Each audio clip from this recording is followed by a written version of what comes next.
Welcome back to another video of our insurance series. इस video में हम देखेंगे इंश्योरेंस नीड एनालिसिस क्या होती है। इसका मतलब हमें किस पर्सन को कितने अमाउंट का इंश्योरेंस कराना चाहिए अकॉर्डिंग टू द रूल। तो यहाँ पे बेसिकली 3 रूल दिए हुए हैं। नंबर 1 है रूल ऑफ थंब, नंबर 2 है ह्यूमन लाइफ वैल्यू कंसेप्ट जिसे हम इनकम रिप्लेसमेंट अप्रोच भी कहते हैं, नंबर 3 है नीड रिप्लेसमेंट अप्रोच। ठीक है, तो हम पहला शुरू करते हैं रूल ऑफ थंब। तो इसमें पहला टाइप दिया हुआ है इनकम रूल। इसमें कहा जाता है XYZ जो भी पर्सन है उसे उसका एनुअल इनकम का 6 टाइम और 8 टाइम का इंश्योरेंस स्टैंडर्ड कराना चाहिए, जिससे फैमिली को आने वाले 6 से 8 साल तकलीफ ना हो। सेकेंड रूल बोलता है क्या इनकम प्लस एक्सपेंसेस।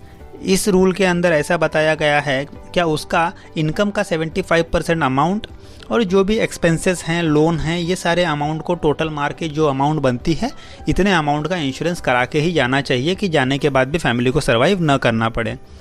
तीसरा कहता है premium as percentage of income. इसमें ऐसा किया जाता है, फॉर एग्जांपल हम लेते हैं क्लाइंट की सैलरी 5 लाख है, तो अगर नंबर ऑफ़ डिपेंडेंट 1 है तो वहाँ पे हमें 5,000 रुपये तक के प्रीमियम में इंश्योरेंस कराना चाहिए। नंबर ऑफ़ डिपेंडेंट अगर 3 है तो 5 lakh into 3% is equal to 15,000, तो 15,000 तक के अमाउंट का इंश्योरेंस कराना चाहिए। पर डिपेंडेंट 1% का अमाउंट देना चाहिए। ये थोड़ा वैरी करता है, इतना पॉपुलर मेथड नहीं है लेकिन रूल है। चौथा है मल्टीपल ऑफ सैलरी मेथड। अब मल्टीपल ऑफ सैलरी में जैसे मैंने नीचे चार्ट दिखाया है कि 25 के एज पे 25 टाइम, 35 के एज पे 20 टाइम, 45 के एज पे 15 टाइम एंड 55 के एज पे 10 टाइम्स का इंश्योरेंस एनुअल सैलरी का होना चाहिए। तो ये 4 मेथड है रूल ऑफ थंब में। तो ये भी एक मेथड है जिससे हम इंश्योरेंस करा सकते हैं। सेकेंड है जो पॉपुलर मेथड है ह्यूमन लाइफ वैल्यू या फिर इनकम रिप्लेसमेंट अप्रोच।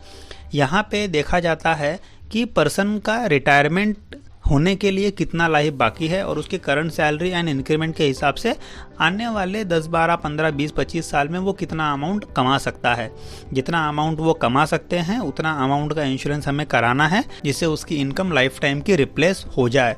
तो इसके लिए काफ़ी फार्मूलेस, काफ़ी कैलकुलेशन है। कैलकुलेट करने के लिए काफ़ी फार्मूलेस वगैरह दिया गया है, तो इसको ऐसा तुरंत हम कैलकुलेट नहीं कर सकते हैं। हाँ, but after some calculation knowledge हम कैलकुलेट करके अमाउंट निकाल सकते हैं।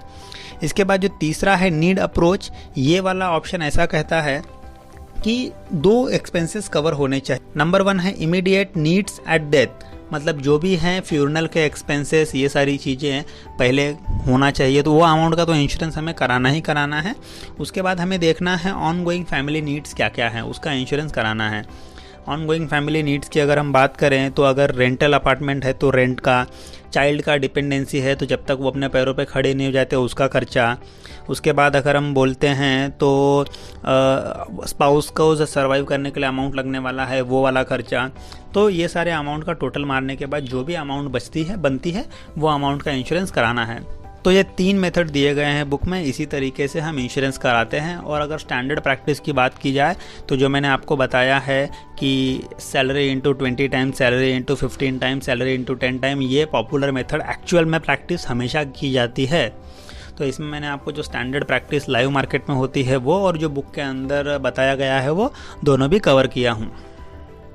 फाइनेंस से रिलेटेड वीडियोस को देखने के लिए सब्सक्राइब करें हमारा चैनल फैल्कन फिन और साथ ही साथ क्लिक कीजिए बेल आइकॉन पे, जिससे आपको आने वाली वीडियोस की नोटिफिकेशन मिलती रहे।